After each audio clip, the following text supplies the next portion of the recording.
सलाम आदाब दोस्तों, कैसे आप? मसीह में रहना और मसीह के साथ रहना, ये आज का टॉपिक है। मैंने बड़ी कोशिश किया कि हम जल्दी जल्दी थोड़े टाइम में ज़्यादा करेंगे, यानी 2 मिनट्स स्टे विद शादात।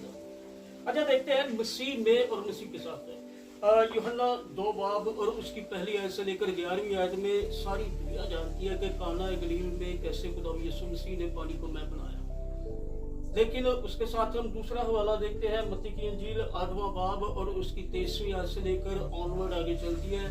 वहाँ पर कश्ती का और तूफान का एक खूबसूरत मंजर पेश किया जाता है। अच्छा, दोनों में बात ये थी कि इन और भी क्राइस्ट में होना और क्राइस्ट के साथ होना, ये दोनों दो बड़ी डिफरेंट चीज़ है। साथ तो यहूदा स्क्रूटी भी था, लेकिन वो मसीह में नहीं था।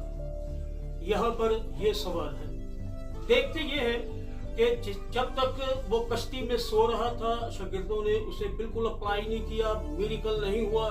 ये होता है जब यीशु मसीह साथ नहीं बल्कि हमारे अंदर होता है, तुम मुझ में और मैं तुम में। ये बात थी।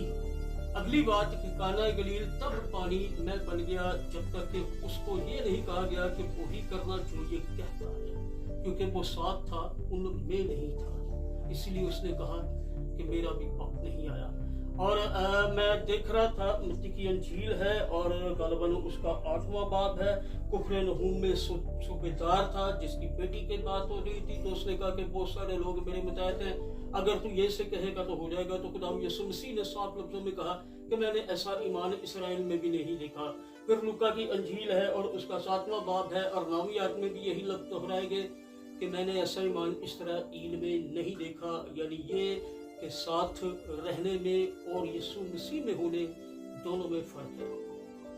हमें देखना है कि मैं मसीह के साथ हूँ या मसीह में हूँ। God bless you all. मिलते रहेंगे स्टे विद शादात।